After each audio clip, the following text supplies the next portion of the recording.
news, or at least the best version of it that I can do right now. As you guys know, I'm in Washington, and a bomb cyclone just hit us.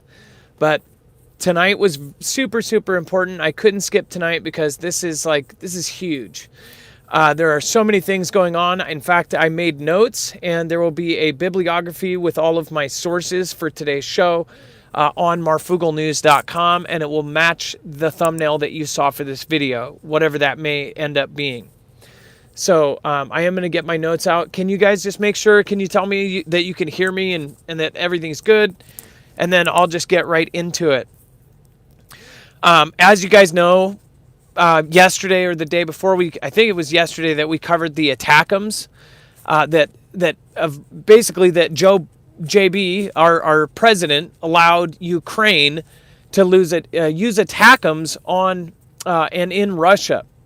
Attackums are a long-range missile. Well, today, they have now let them use UK Storm Shadows. So essentially, everybody is to blame in this as far as Putin's concerned, and this is a huge deal.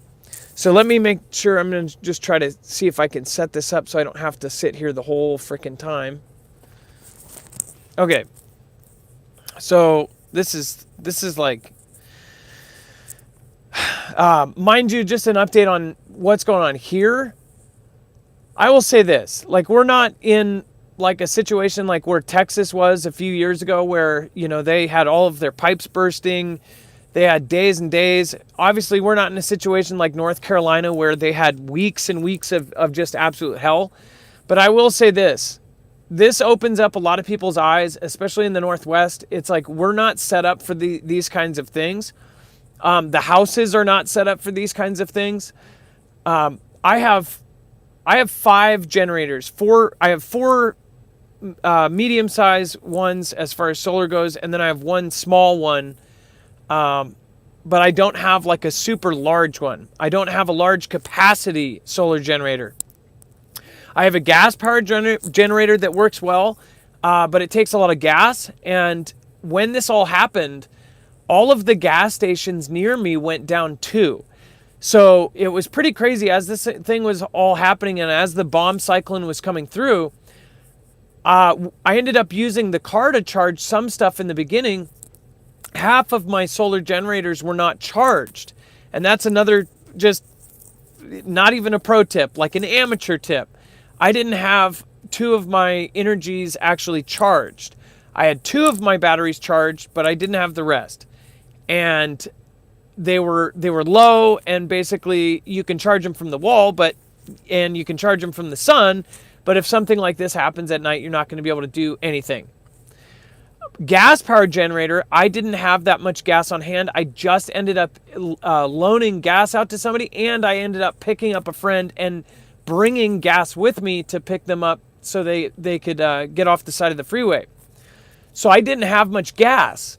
Well, this is one thing that really people need to pay attention to when, if any of us end up having, any of the countries that I'm speaking to right now, whether you're in Australia, Canada, Europe, if we get EMP'd or if we get our grid shut down, we're going to be so screwed.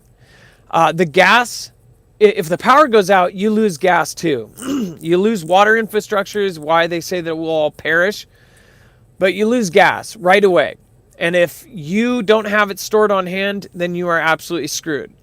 That's why I recommend solar. But here's the one thing that I do have a problem with even the solar stuff that we recommend, that we have as affiliates. With some of the smaller ones, you can't actually power big heaters or electric heaters for that long. You can power it, but you're not going to be able to power it that long because they take so much amperage. And again, that's why myself, I've been obviously getting into the bigger generators. So anyways, we're not set up for this. It's really cold out. There's a lot of the heating is electric, or it has that the tankless water heaters. They suck too, because once the power goes out, you don't get hot water. So anyways, I'm hoping that the power gets turned on again, but you see that everybody is not prepared. We have food, we have water, we have candles, we have lanterns, we have all of these things, but there's always, and I've said this over the last 5-6 years, there's always something that you just don't have and that you're just not prepared for. So really sucks. Plus, not to mention, if you look at all the traffic, all the lights are out, everything else, it's just hard to get anywhere. It's been nuts. But to get back to the really big, and this is big, and I hope people share it, and probably if you were new, you left during my rant about the bomb cyclone, but really, really, really, really important moves were just made. So starting from the top, JB, of course, approved anti-personnel mines, which when I first saw this, I thought, I was kind of like, why would he have to approve anti-personnel mines? I always thought of anti-personnel mines as something that, you know, almost every country has. They're simple. You step on them, they go boom. But I guess that there's been an argument about even using anti-personnel mines in a war in general because of how many civilians end up getting hurt by them. But they just approved using these, and I was thinking, why do they even need to approve or deny? But essentially, these are U.S.-made anti-personnel mines. So I was thinking, well, what if they wanted to buy them? Even if they were trying to buy, Ukraine was going to buy something from us, which we all know they're not ever going to buy anything, right? Even if they were, or if they were trying to buy, we wouldn't have let them up until yesterday or the day before or whenever this went through. So now they're going to allow Ukraine to use these anti-personnel mines to mitigate Russia's battlefield progress, which seems to be going to be moving a whole lot faster now. And I'll tell you why. First of all, allowing them to strike in, not only with the ATACMS or the ATASMs or however you want to say it, now they have let them use Storm Shadow missiles deep into Russia. This is essentially NATO gear. No matter how you cut this is NATO infrastructure being used inside of Ukraine, inside of Russia. Putin has straight up said in many comments, he actually put it out there. He says, if you're going to launch certain types of missiles, if you're going to launch this, if you're going to launch that, then you have to use the US or NATO's infrastructure to do it. So basically, NATO or the US cannot have their hands clean and have these kinds of missiles being used inside of Russia. So it's a big deal. I mean, we're here. And everybody was, you know, over the last week thinking, oh, well, when T-Man gets into office, everything is going to be good. Everybody respects him or is afraid of him, or, you know, they know this guy's not bluffing, so everything is going to go back to normal. But as I said, I've said this for the last year, and this is by my gut. This is by following this for 6 years and seeing the patterns of what has happened. It's also by my, I would say, I've spent thousands of hours learning about World War I and World War II, and I believe that I have a basic level of knowledge because I think that there's so much there, and there's so much propaganda, and there's so much lies, and there's so many changes in the history books compared to what, you know, probably most likely happened. So I would find my level at a basic level. But I will tell you this. There is enough there for anybody who knows about World War I, World War II, about what happened, why it ended, why they began, that you know that history is repeating itself right now. And there were promises made in World War II to get it down and to basically have it wind down. Those promises have been broken over the last 10 years. And it's essentially World War III is World War II rebooting itself with different parties at hand. Now, I got to get through a lot of this. So this is big too. So on top of using those missiles, this is why World War II and World War III, it's like you see all these same parties are involved. It said that the U.S. Embassy in Kiev warns of potential significant air attack as Russia accuses JB as seeking to prolong war. Well, yeah. We're 2 months before a new president. Everybody made a very public statement saying, hey, we would like to work this out. And now they're basically going all out. Who didn't see that one coming? Just kidding. All of us did.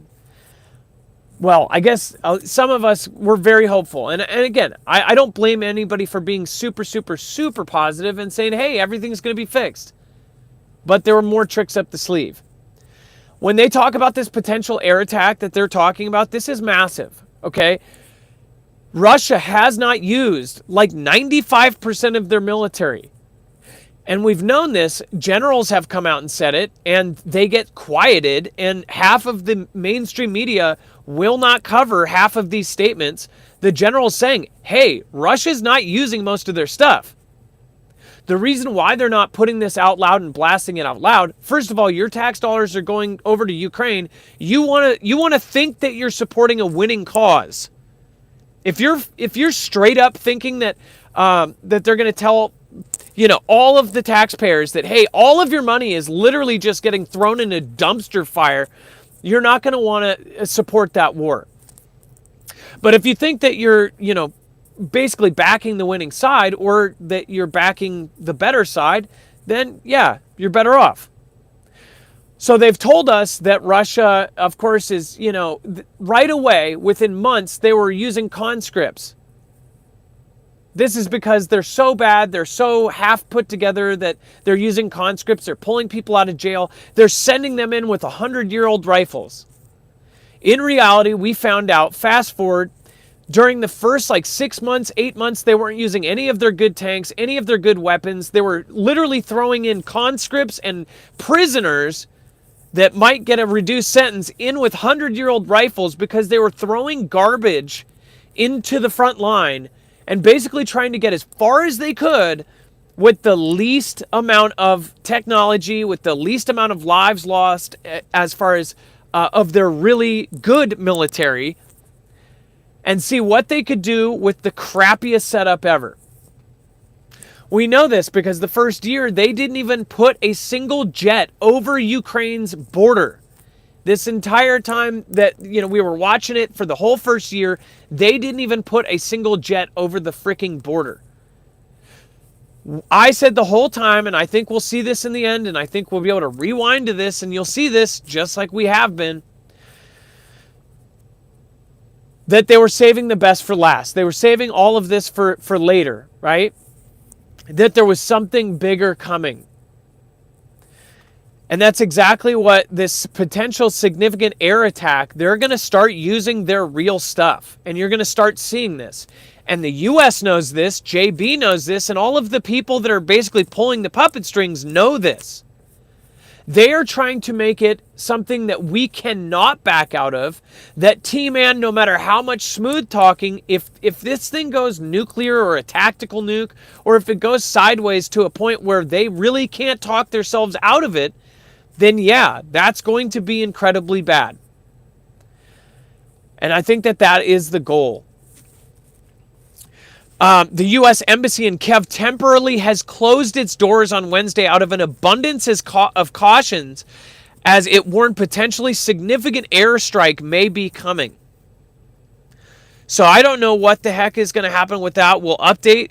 The U.S. Embassy recommends U.S. citizens be prepared and immediately shelter in the event an air alert is announced. Are we getting set up for a tactical nuke here? I mean, they've been talking about it for the last few days. Nuclear this, nuclear that. The nuclear decree that he signed essentially says that what we have already participated in is a declaration of war.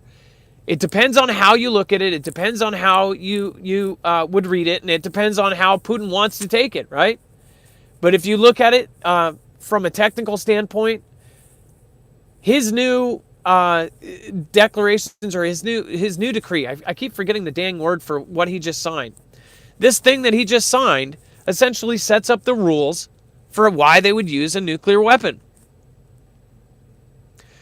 So who knows what we'll see. And remember, history's being made every day now.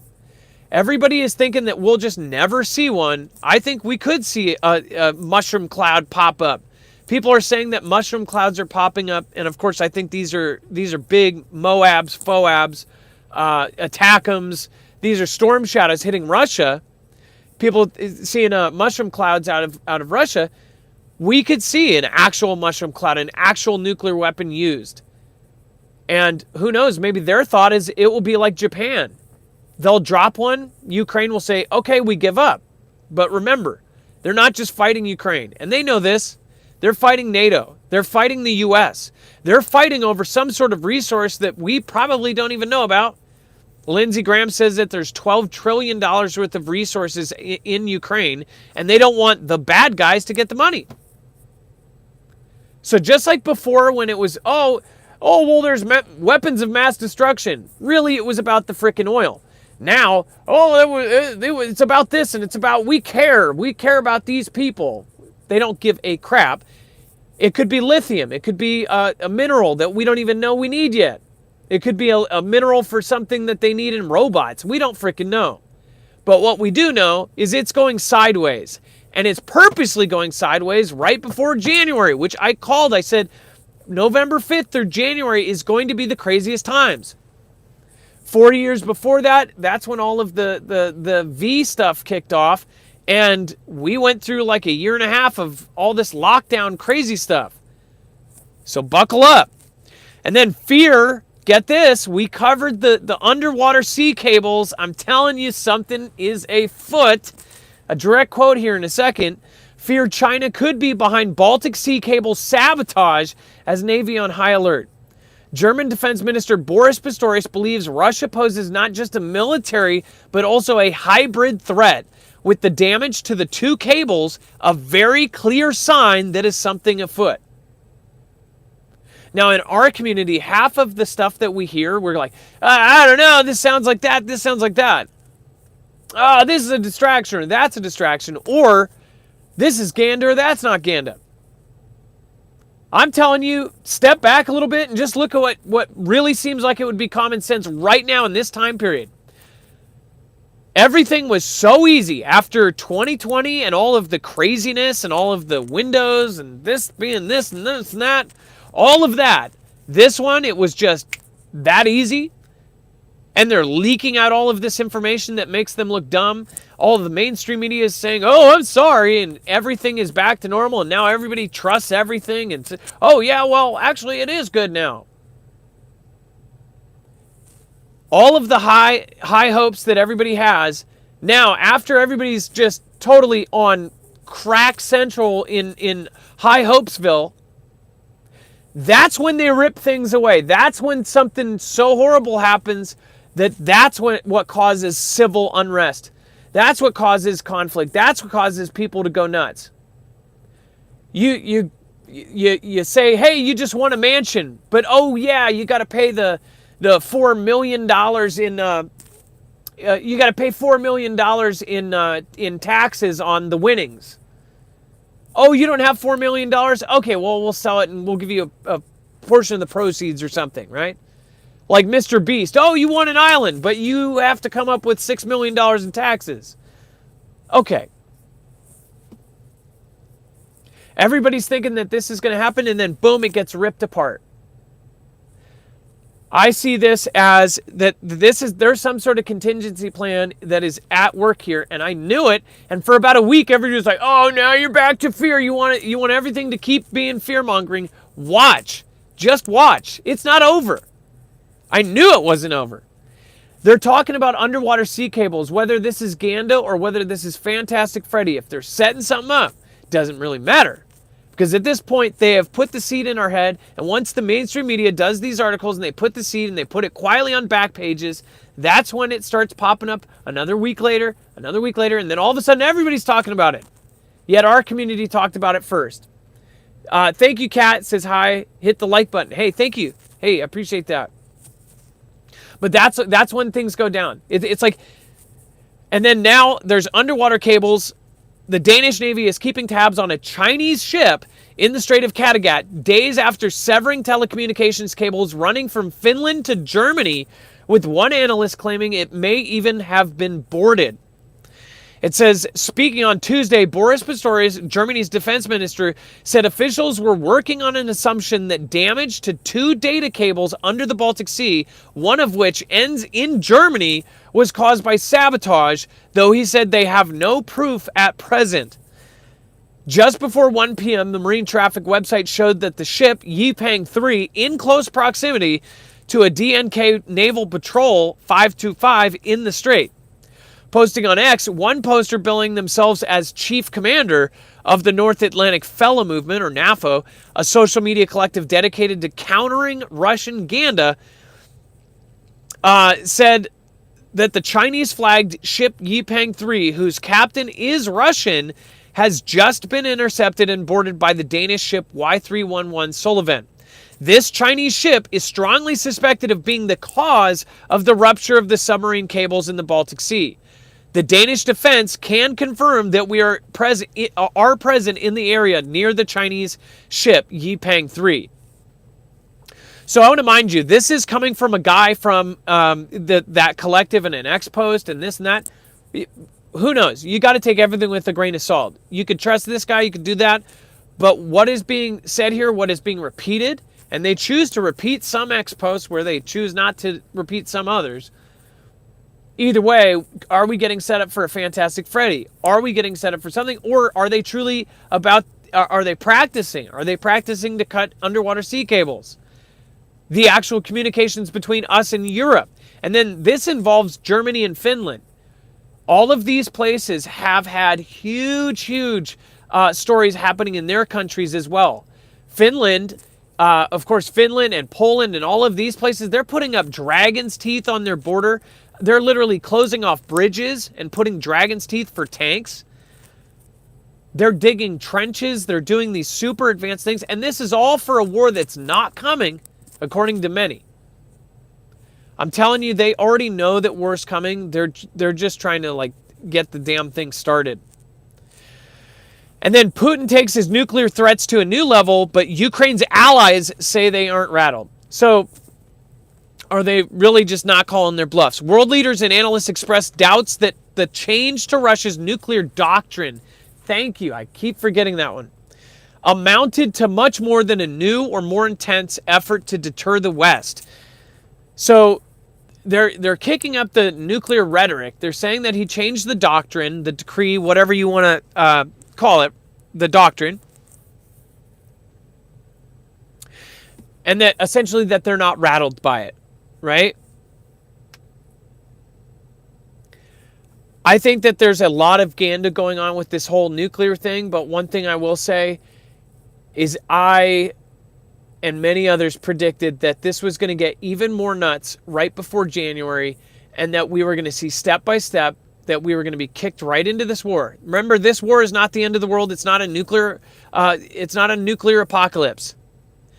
This is going to be a war that reshapes who is in power in the world. It's going to reshape how we buy and sell. It's going to reshape how we travel. It's going to reshape all of these things that these big groups that work in almost all of these countries, including our adversaries and us, that are invested in both Chinese and U.S. companies, that are invested in both Russian and U.S. companies, in Canadian and Mexican, in Peruvian and Brazilian, and in Venezuelan and Guyanan, right? They're invested on both sides of almost all of these wars. That's what's going to change. You're going to see a war that's going to change everything about our daily life. And when the dust settles, I think that we're going to have a visibly different ruler, or we'll have the same, but with all of these different rules, and we'll all be jumping for joy and begging for protection, begging for restrictions, begging for everything to be transparent, including our homes, out of fear. Because we never want something like what we just saw to happen again, right? And then Ukraine fired that UK missile, again, the storm shadows right into deep Russia. They say, there was rumors, it said, the decision to approve the strikes was made in response to the deployment of more than 10,000 North Korean troops on Russia's border. Some said that this was rumored to be targeted towards some of these North Korean troops. Imagine if they do end up hitting an area and they knock out 5,000 North Korean troops or something, or 500. Imagine what that is also might do to the whole response, or what they can say that the response is going to be. And you end up saying that, all of a sudden North Korea says, now we need to act against Ukraine, or we need to act against NATO because they ended up helping them, attack our troops. I feel North Korea is going to be the trigger to the bigger weapon, but you guys all know that. They say that videos uploaded to social media and circulated by pro-Russian war bloggers indicated that up to 12 missiles struck a target believed to be a command headquarters in the village of Marno, or Marino. The first confirmed use of British weapons on Russian soil during the war. Ukrainian media reported that the site may have been used by North Korean and Russian officers. My gut says that it's not going to be when you think it is. The timing is all going to be off. They're going to slow step us into this thing. That every time that you think it's going to happen that day, it's going to happen the next. Every time you think it's going to happen that week, it's going to happen the next. Always be prepared, but understand that I think that the end goal is they're going to slow step us right into this World War III. It is going to be the thing that changes all of our lives, and I don't think there's any way of stopping it. I understand there's a lot of people that have a whole lot of faith in the next prez. I most definitely think that the guy is good at making deals. So I sure hope you are right. Because I think things are about to go south. And for myself and my family, being in this bomb cyclone and not having power, even for a couple days, it's just like last time we had these massive storms. It is definitely a wake-up call. And I think more people need wake-up calls like this, because you will quickly realize, even if you're a prepper, what you don't have the second you need it. Or something that, hey, we can use it. We'll replace it later. Or, hey, we can use that. I'll charge it later. And then the disaster happens and all of a sudden you can't go get gas. You can't recharge that thing. You don't have daylight to recharge that thing. Or, we ate that food because we were just hungry. Also, guys, if you haven't already, make sure to go check out our website. You can find all of our other shows. If you're new here, if you're a new subscriber, share our stuff out. We are independent. We're up against MSM, which is holding all of us back. So kindly appreciate. I'm just a normal guy who wants to make sure that my friends and family hear me out. And I started this because I felt like there was a lot of people that weren't telling it like they should be. And I think that there's a lot more people telling it like it should be. So I'm very happy that there are so many more people out there being able to tell that, what you see in MSM is not the entire truth. And we all need to be asking more questions. If you guys want to support us in a different way, and we have a new affiliate. Again, if you do, I wish I had mine. Marfooglenews.com/bugout. There's a new sets of generators. There's anywhere from 1 to over 6,000 kilowatt hours, higher capacity and higher output generators. Go to marfooglenews.com/bugout. You'll see they are all EMP shield protected generators. And if you go over the 2-unit one, you will actually see that one you can get a 30% tax write-off on it. That is actually going to get you that tax credit thing. So go check it out. Again, it's not going to be for everybody, guaranteed. It is an investment, but it is something that is incredibly cool, and it is EMP Shield directly, the brand name EMP Shield protected built in. So it is for those of you that are going to be building your homesteads. You already have a homestead and you're trying to outfit your stuff. Those are the ones to go for, because not only are they put together here, all of their software, everything is done, finalized, that is done. So there's no access to any Chinese company that has a monopoly on most of this lithium stuff. So again, go check it out. It helps support us.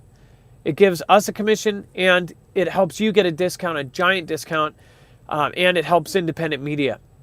So I hope you guys enjoyed this. We're not having a regular show because we are still out of power. Hopefully, there's still no update. Every time I text status to this stupid number, it basically says, we're doing it. But I guess it's really bad. My family members, just to give you an idea, my uncle, I have family in Bellevue, Factoria, up in Bothell, and in Mount Lake Terrace. There are several places all the way down to like Puyallup that are now out of power. It's such a broad area, and they're out of power. There's so much extensive stuff down. It's not huge. Like if you're in another state, you look up the news, I think it's like 376,000 still without power. It's nothing like, you know, the stuff that gets out of staters' attention is like millions without power. But for all of you Washingtonians, for you to see that this is much is without power, how many school days have been canceled because of this already too, is a big deal here. But when you see how it's not like, oh, it'll be on by 6 o'clock, or it'll be on by 11 p.m. Oh, they're working on it. No updates, like that's crazy for us. Same with even, and last time we had it like this, it was snowing like crazy. People were stuck all over the place. This was just wind. Again, wind can do a hell of a lot of damage, but it definitely wakes you up. And I hope that a lot of you have woken up. Thank you. And I didn't see who did that other super. So hold on. Let me see if I can find that. David Farden Jr. says, here you go, Marf. Be safe out there, bud. Hey, thank you for supporting. And I thank you, David. I hope you stay safe as well. And I love you guys. Thank you. Thank your mods. Dropping them in the chat. Thank, obviously, Ilea, Wages. Sorry, Wages, by the way, I forgot to tell people that you were doing a late stream the other night because I was dealing with my own stuff with the power outage. I think that was last night, actually. But go watch Wages' latest video. He talks about the solar activity. Go check out Jammer, Chance, and all of the rest of the mods. Ilea, Trinity is doing regular lives. I think she said that she's doing them on Monday, Wednesday, and Friday, I think. I probably got the days wrong. But she's going to be doing regular lives. So go check out Trinity on marfooglenews.com/friends. Love you guys. You are the best community in the world. Thank you guys for giving us a chance if you're new. And make sure to go check out the bibliography to this show. Just go to marfooglenews.com or the link below, and you'll find that bibliography with every source for everything I just said here so you know exactly where I got it from. Have a great night. Be safe. God bless. Marf out.